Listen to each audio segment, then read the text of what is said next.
You may not know, but tomorrow is Gout Awareness Day, and more than 9 million people suffer from this chronic condition. Our next guest, Sharon, joins me to share her struggle in the hopes of providing help and resources for other patients and caregivers. Good morning. Good to see you.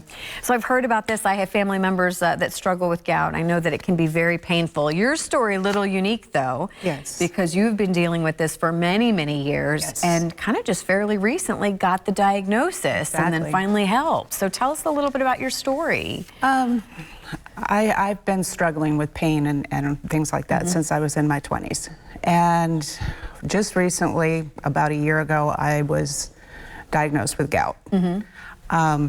Complete shock to you when you were finally... Total and complete. I had absolutely no idea.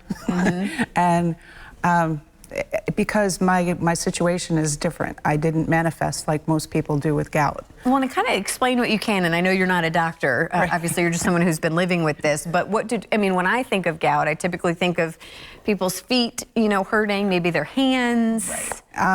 Mine is throughout my entire body. It's in my organs. I never had actual flares of pain, but I had nagging pain all the time. And I finally found out that I have what's called tophaceous gout. Okay. So you actually at one point thought it was fibromyalgia, right? Yes. I mean, that's kind of... I was treated for years and years for fibromyalgia and arthritis and rheumatoid arthritis. With still not getting any relief? Nothing touched it. And finally... So how did you finally get your diagnosis?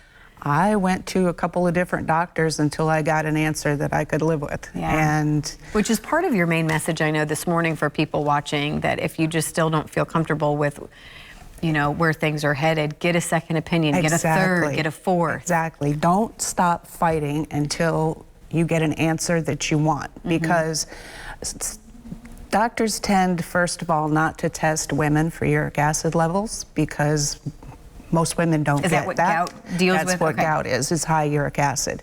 And most doctors don't ever blood test women for that.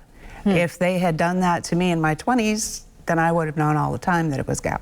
And I probably wouldn't have gotten to the point that I got to. But I encourage everybody, just keep going to doctors and getting tests until you get an answer. Even if you don't think it's gout, because it may be. Yeah. You never know. What are some of the symptoms maybe that you had that people can relate to? I mean, is this something that you would recommend talking to your, if you are having this pain of going, okay? I would talk to family members. Yeah, because you for say, one thing, because it could be hereditary. It could be hereditary. I'm not sure, but you've had people in your family. Yes, my mother and my father both, and my mother didn't tell me anything about it until about a month ago, which it might have been helpful. To know, yes. So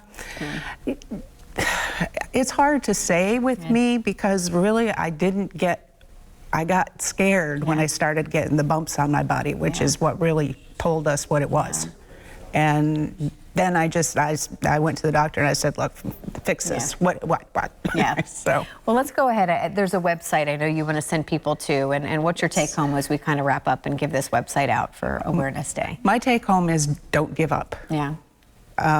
Keep trying. Go to every doctor you can find if you have to until somebody diagnoses you. And women, ask your doctor to do a uric acid check on you if you have pain that's unresolved. And especially if it's hereditary too, if you know someone in your family that's got it. Exactly. Well, Sharon, glad that you're doing well today. Glad you were able to come in, share your story.